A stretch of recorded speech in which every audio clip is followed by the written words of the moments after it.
I was sitting in my patrol SUV, the engine idling in the darkness of a vacant lot, staring at my smartphone screen while my hands shook so violently I almost dropped it.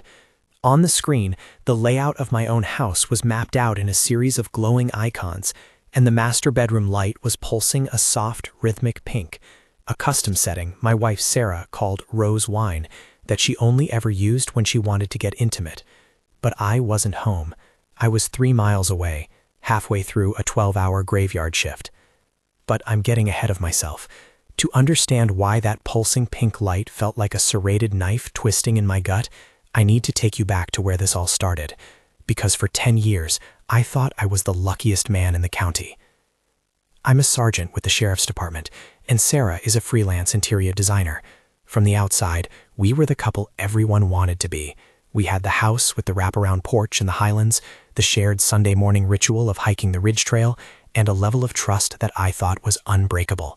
I'd spend my nights patrolling the back roads, keeping the peace, and I'd come home to a woman who always had a pot of coffee waiting and a kiss that made the stress of the job melt away. She used to call me her guardian, a nickname I wore like a badge of honor. Last year, Sarah got obsessed with making our home smart. She installed everything: voice-controlled thermostats, smart locks, and specifically a high-end integrated lighting system. She could change the mood of any room from her phone. I didn't care much for it, but I liked seeing her happy. I even had the app on my phone so I could check if the porch lights were on when I was working late. It was a perfect modern life, or so I thought. The first crack appeared about 3 months ago. It was a Tuesday, around 2 a.m. I was parked near the interstate, filing paperwork, and I happened to glance at my phone. A notification popped up from the home app. Living room, evening glow activated. That was strange. Sarah was usually fast asleep by 11 p.m. I figured she'd just woken up for a glass of water and hit the wrong button. But then 10 minutes later, it switched to dim motion. I texted her, "You okay, honey? Can't sleep?" She didn't reply for 20 minutes. When she finally did, she said, "Just a glitch in the app, babe. It's been acting up all night. Go back to work. Stay safe." I wanted to believe her. Why wouldn't I? But if that was all I found, maybe I could have let it go. But then I started noticing a pattern. Every time I had a late shift, the app would report glitches.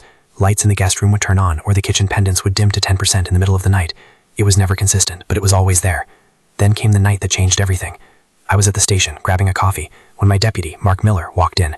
Miller was 10 years younger than me, a hotshot I'd personally mentored.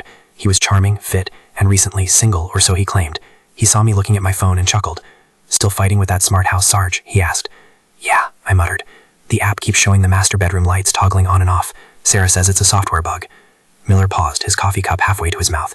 "Funny, my sister has that same system. She says if the hub is overheating, it can trigger the presets. Maybe tell Sarah to check the router." He gave me a pat on the shoulder and walked out to his cruiser. I watched him go, and for the first time, a cold, oily feeling settled in the pit of my stomach.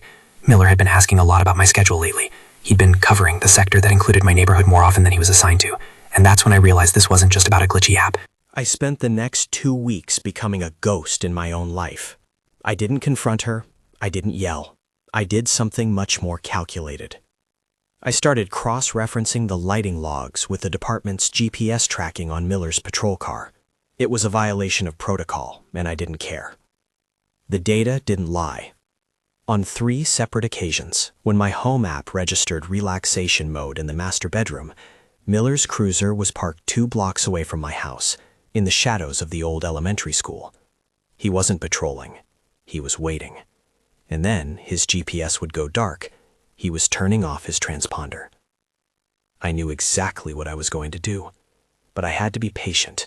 I had to wait for the moment where there would be no excuses, no glitches, and no way out. Last Friday was the night. I told Sarah I'd been assigned to a multi-agency DUI checkpoint on the other side of the county, and that I wouldn't be home until 6 a.m. I saw the way her eyes flickered, a mix of relief and something else I couldn't quite name. Guilt? Excitement? "Be careful," she said, kissing my cheek. "It's a dangerous night to be on the road." "I will," I replied, my voice flat. "I'll be watching over things." I didn't go to the checkpoint. I called in sick, the first time in 12 years. I took my personal truck, parked it in a friend's garage 3 miles from my house, and climbed into the back of my patrol SUV, which I had parked there earlier. I waited. Around 11:30 p.m., my phone buzzed. The app notification. Master bedroom, rose wine activated. My blood went cold. That was the preset. the one she said was just for us. I opened the app's advanced settings. Most people don't know this, but the high-end version of this system has a remote override and a diagnostic live feed. It doesn't show video, but it shows real-time power draw and heat signatures from the smart bulbs. I watched the power draw. 2 people were in that room. The motion sensors in the hallway had been deactivated manually, but the bedroom ones were live. I drove toward my house, lights off, coasting the last 100 yards, until I was tucked behind a neighbor's overgrown hedge. I didn't rush in. I sat there in the dark, watching my own bedroom window from the street. The curtains were drawn, but that soft, sickening pink light was bleeding through the edges. I took a deep breath, centered myself, and opened the app. I didn't just want to catch them. I wanted them to know they were being watched by the person they thought they were outsmarting. I spent the next 3 days acting completely normal, but in this moment, the act was over. She had no idea what was coming. I tapped the party mode override. Inside the house, I knew what was happening. Every single light in the master bedroom began to strobe, not just white, but a frantic, blinding sequence of red and blue. Police colors. I stepped out of the car, my boots crunching on the gravel. I didn't use my key. I used the smart lock override on my phone. The front door clicked open with a sound like a gunshot. I walked up the stairs slowly. My heart was thumping, but my mind was a block of ice. I could hear the chaos from the bedroom, the sound of someone falling out of bed, the panic shouts, and the frantic clicking of Sarah trying to use her own phone to kill the lights. But I had the master admin override. She was locked out. I reached the bedroom door and pushed it open. The room was a nightmare of strobing red and blue. It looked like a crime scene before the crime had even been processed. Sarah was huddled in the corner of the bed, clutching a silk sheet to her chest, her face pale and distorted in the flashing lights. And there, standing in the middle of the room, frantically trying to pull on a pair of uniform trousers, was Miller. His badge, my department's badge, was sitting on my nightstand. I didn't say a word at first. I just stood in the doorway, my thumbs hooked in my belt, watching them. The silence between the bursts of light was deafening. "Sarge," Miller stammered, his face draining of all color until he looked like a ghost. "Sarge, I can't. It's not what it looks like." "You're wearing your uniform pants inside out, Miller," I said, my voice sounding incredibly calm, even to my own ears. "So, tell me, what does it look like?" Sarah started to cry, that high-pitched, jagged sobbing that usually would have broken my heart. Now, it just sounded like static. "Jim, please. The app, it was glitching. We were just talking." I walked over to the nightstand, picked up Miller's badge, and turned it over in my hand. Just talking? In rose wine lighting? With the motion sensors disabled? I looked at Miller. His eyes were darting toward the door, looking for an exit, but he knew I was faster. He knew I was a better shot.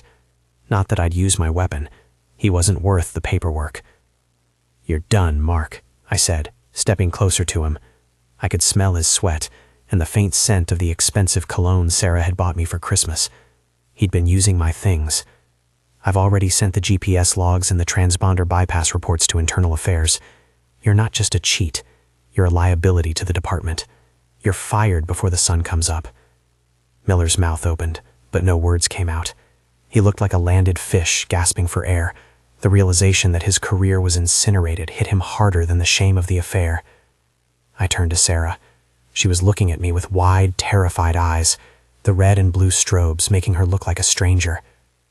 "The house is in my name, Sarah," I said. "The glitch she kept talking about. It's fixed. I've revoked your access to the system. You have 20 minutes to put on some clothes, pack a bag, and get out. Miller can drive you, or he can walk. I don't really care." "Jim, you can't do this," she wailed, reaching out for me. 10 years. You're going to throw away 10 years because of a mistake." "It wasn't a mistake," I said, leaning down so I was inches from her face. "A mistake is forgetting to turn the lights off. This was a choice. Every night the app glitched. You chose him. And every night I was out there working to pay for this roof over your head. You were laughing at me." I straightened up and looked at the both of them. 19 minutes left. I walked out of the room, went downstairs, and sat at the kitchen table. I opened the app one last time and set the house to neutral white, 100%. I wanted to see everything clearly. I watched them scramble. Miller left first, scurrying out the door with his boots in his hand, not even looking at me. Sarah followed 10 minutes later, dragging a suitcase that wasn't even fully zipped. She tried to stop at the table, tried to say something, but I just pointed at the door. I didn't need to hear her voice ever again. When the door finally clicked shut, the silence that followed was the loudest thing I'd ever heard. That was 6 months ago. The divorce was finalized in record time. Turns out documented evidence of a deputy using a patrol vehicle to facilitate an affair tends to speed things up in a small town. Miller is working security at a mall 2 counties over now. His career in law enforcement is dead. As for me, I sold that house. I couldn't stand the sight of those smart lights anymore. I moved into a small place closer to the mountains. It has old-fashioned flip switches and a porch that doesn't need an app to tell me if the lights are on. People ask me if I'm bitter, if I'll ever trust anyone again. I tell them I'm not bitter. I'm awake. I lost a wife and a deputy, but I found my clarity. Sometimes you have to let the world strobe red and blue for a minute to see who's really standing in the room with you. And once you see them for who they are, you never have to worry about the shadows again. I'm doing just fine. The only person I'm guarding these days is myself.